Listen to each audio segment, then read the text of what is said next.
As the two men lay on the sand that night, it seemed to John Binns that he could reach up over his head and pluck a handful of coldly glittering stars. So near did they seem. They were bright tonight. They tortured him, seemed to mock his suffering. There was one star that fascinated him. It was larger and brighter than the rest, and he lay staring at it until his eyes smarted. He licked his dry lips, running his tongue between them, and cringed at the fire-like rasp. He stole a look at his companion, lying near, and slyly drew the canteen with its fast-diminishing precious contents to his mouth. He had no thought for his weaker companion, Dick Webb. When Dick could not suppress a groan, Binns' close-set eyes narrowed and gleamed evilly, and he muttered imprecations against the frailer man. He was angry with Webb. The two had had an argument concerning the world-old law of the survival of the fittest. He had contended that the law among men held the same as it did among the brute creation. The strong survived. The weak perished. Didn't all the big animals prey upon the smaller ones? Of course. Webb pointed out that brains were far superior to brute strength, and that brute strength frequently defeated its own purpose. His argument had been convincing enough to arouse the ire of Binns. He knew that Webb was his superior so far as intellect went, and it angered him. Well, he'd show the weakling that there was another way of taking care of yourself besides using physical strength. There was a fox-like cunning that didn't require the brains that Webb seemed to think he had either. If it were not for that puny Webb, he, Binns, the stronger of the two and therefore the more fit to live, might have a fighting chance of getting out of the desert alive.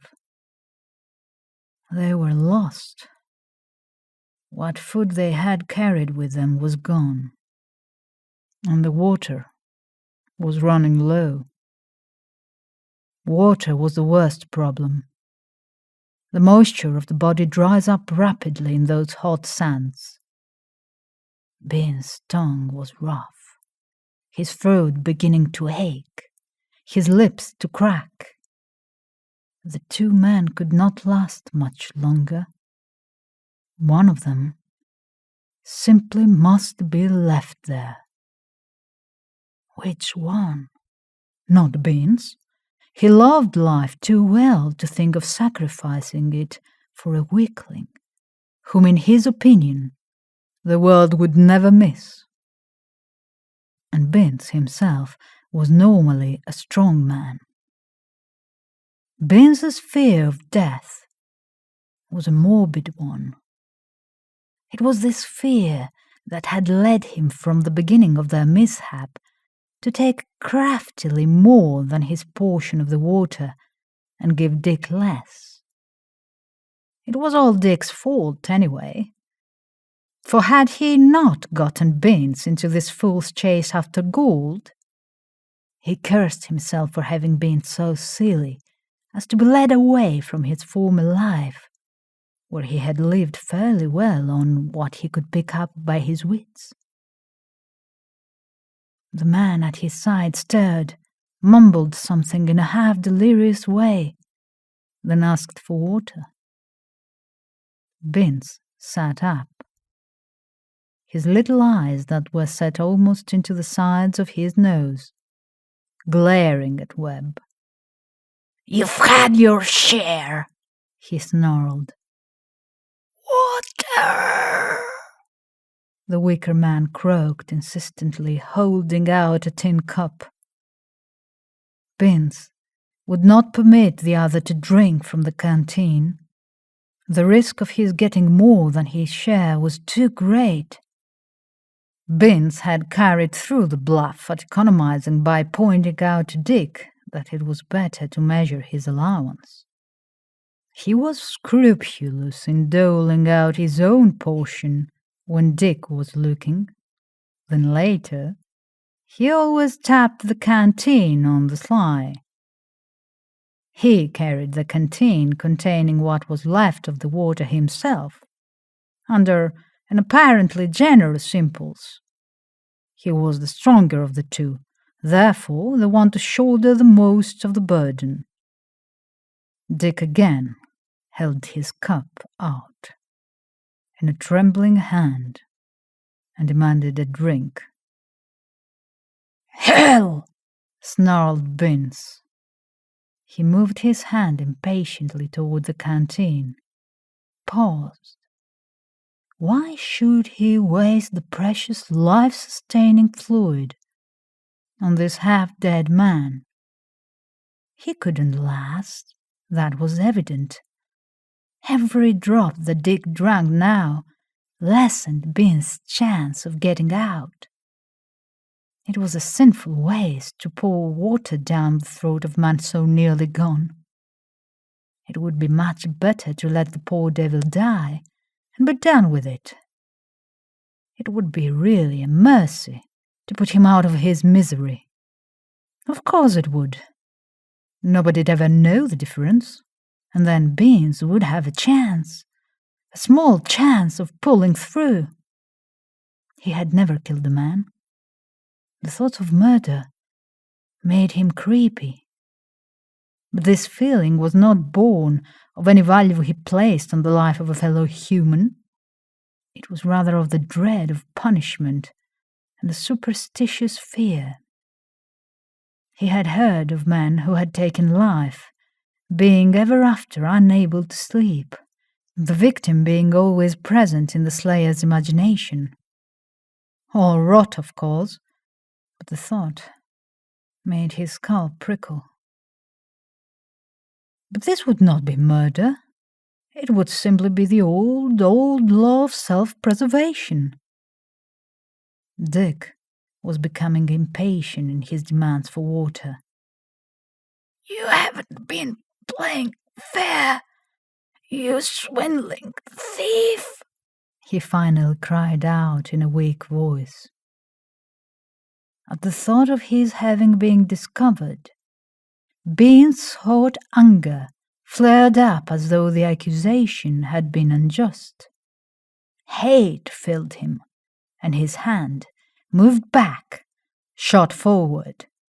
A spurt of flame leaped out, and the pleading Dick slumped to the sand.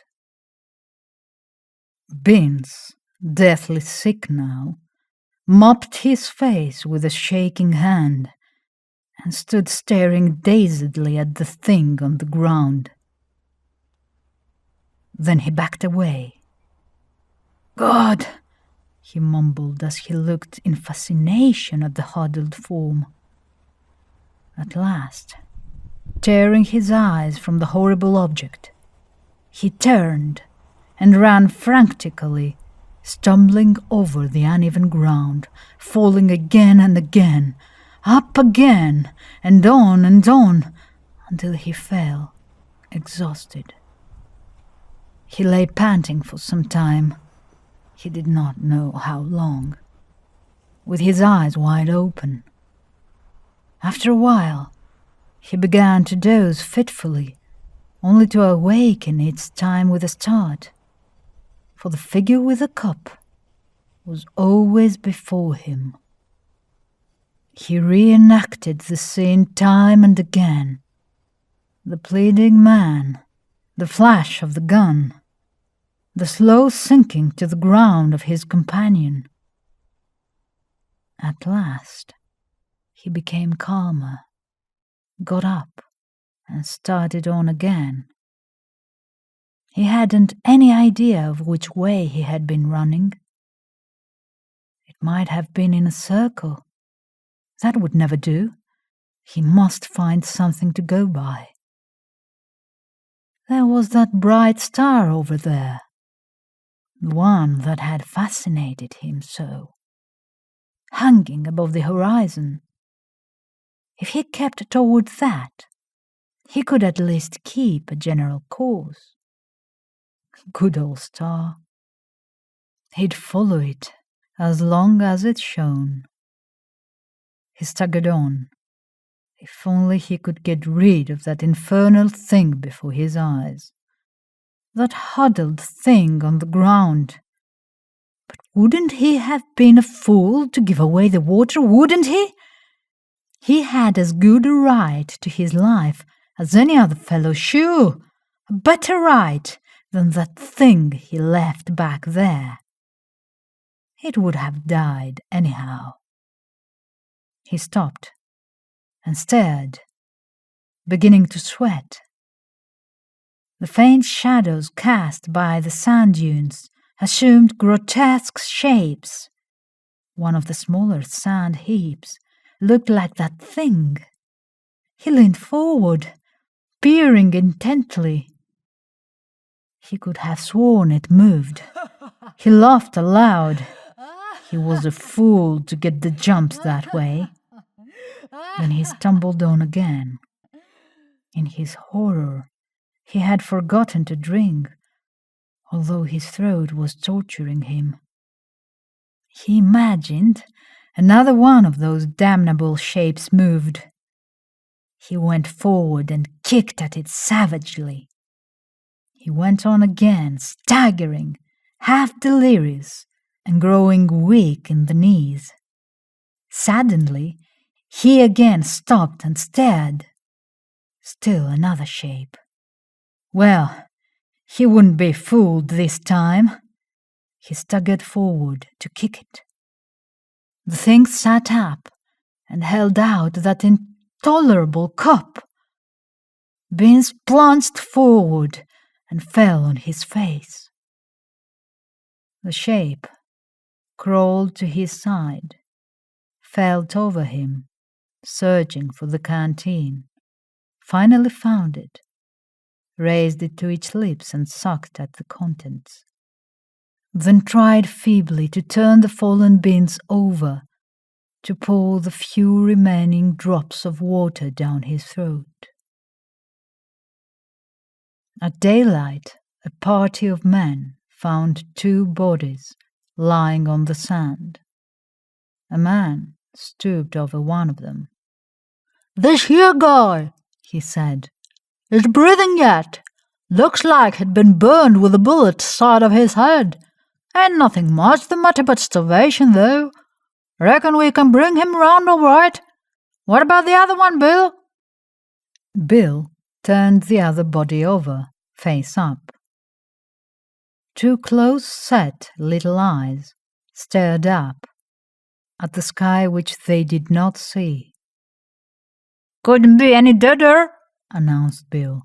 "It's funny, too," he went on musingly, "that this guy should be the first to peter out. He's a whole lot huskier than the other one." You've been listening to The Survivor, a story by Edwin G. Wood, narrated by Naya Nomiku.